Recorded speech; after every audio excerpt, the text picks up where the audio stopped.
Josh Sargent is scoring again. No surprise to Norwich fans, but maybe a surprise to anyone who stopped paying attention after the last World Cup. And here's the real question. Could this run of form actually force his way back into the United States squad, or is he trapped in a situation where nothing he does in England's second tier will matter?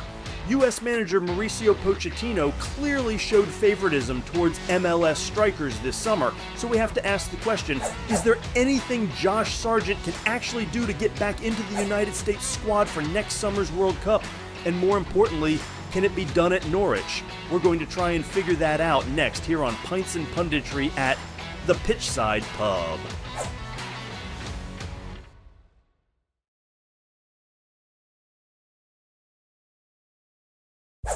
On paper, Sargent's case looks both promising and impossible at the same time. He's producing, he's consistent, he's only 25, and yet doesn't seem to even be in the conversation right now when Mauricio Pochettino names his squads. Before Norwich, Sargent's journey was already one that drew attention. A product of the US youth national teams, he moved to Europe as a teenager, signing with Werder Bremen in the Bundesliga. He spent time adjusting to the speed and physicality of top-flight German football, gradually finding his rhythm. By the time he arrived in England, he was no longer just a promising talent. He was a player with professional experience against top competition, ready to take the next step. 5 or 6 years ago, he was supposed to be the striker of the future for the US men's national team. He made the 2022 World Cup roster, started 2 matches, and while that team struggled to score, he did enough to keep his name in the mix. But since Pochettino took over, Sargent hasn't been called once. Part of that is due to Falarin Balogun locking down the starting striker spot. But the bigger issue is that even when the backup roles open up, Sargent's name is being passed over in favor of both the expected choices like Ricardo Pepi and the surprising ones like Patrick Agyemang or Brian White. So does he have a chance? Well, that's what we're going to talk about next. But before we do, go ahead and hit that subscribe button for me down below. Get in that comment section. Is there anything Sargent can do to make the US men's national team, and does it require leaving Norwich? Get in the comment section and let me know. You can also leave comments on Twitter and Blue Sky at Pitchside Pub, and be sure to check out the website pitchsidepub.com. So can Sargent work his way back into the US men's national team? Well, unfortunately for Sargent, the St. Louis native, the recent US team selections have leaned toward MLS-based strikers for reasons we can only speculate on. And even among Americans playing in Europe, Sargent has to climb over Balogun, Pepi, and Haji right before his name is called. But right now, he might actually be doing that. When the Gold Cup rosters were announced, Sargent's absence obviously led to questions from journalists covering the team. After all, Sargent had first-team experience and was coming off of a strong season. Pochettino, when asked, didn't exactly allow a peek behind the curtain. It is a football decision, the US manager said, and we wanted to see other forwards, so that is why we decided to not go with Sargent.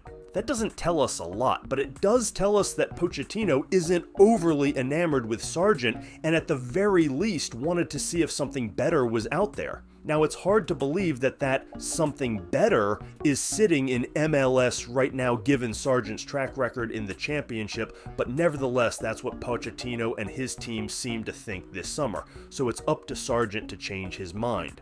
Norwich City is a club with a very specific identity. They've bounced between the Premier League and Championship over the last several seasons, and the Championship itself is notoriously grueling. More games than most European leagues, a style that rewards physicality and little margin for error.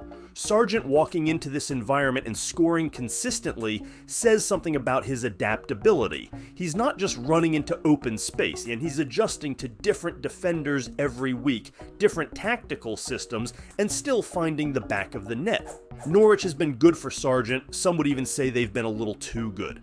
He's found a consistent role, scored double digits in 3 straight seasons, and has started this year with 3 goals in his first 3 matches. That's the kind of rhythm any striker dreams of, but it's still the championship.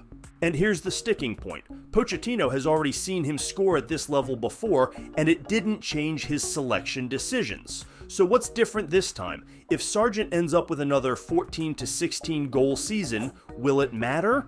What are his paths back to the national team?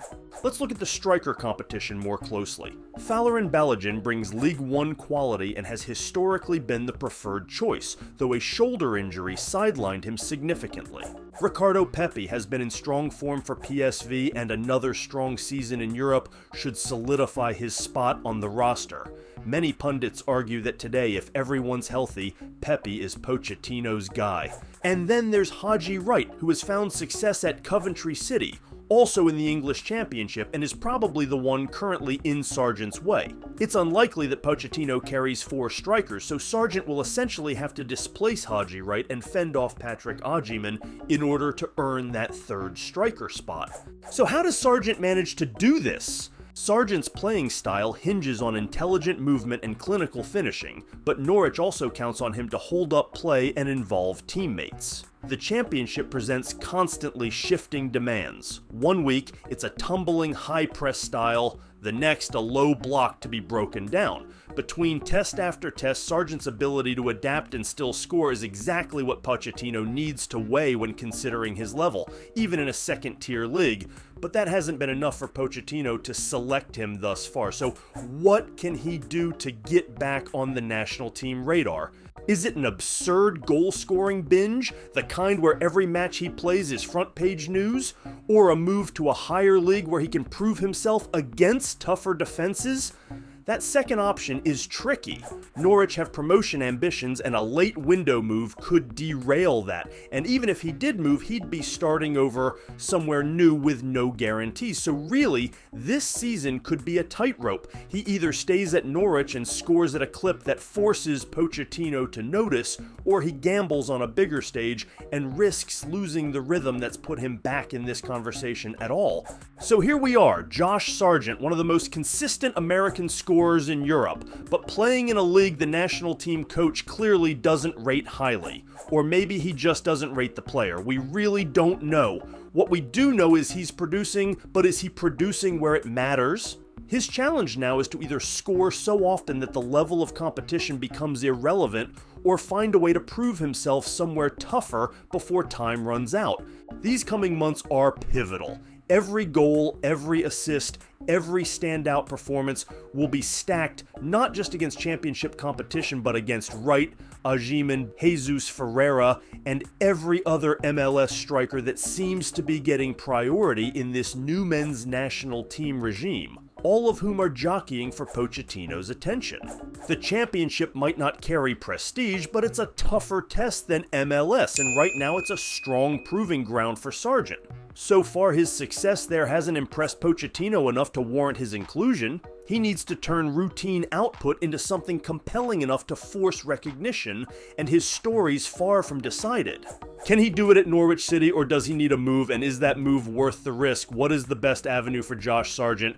Get in that comment section and let me know your thoughts. You can also leave comments on Twitter and Blue Sky at Pitchside Pub. If you haven't already, make sure you hit that subscribe button for me so you can follow the channel, and make sure you check out our website, pitchsidepub.com. Thanks as always for joining us here on Pints and Punditry at the Pitchside Pub.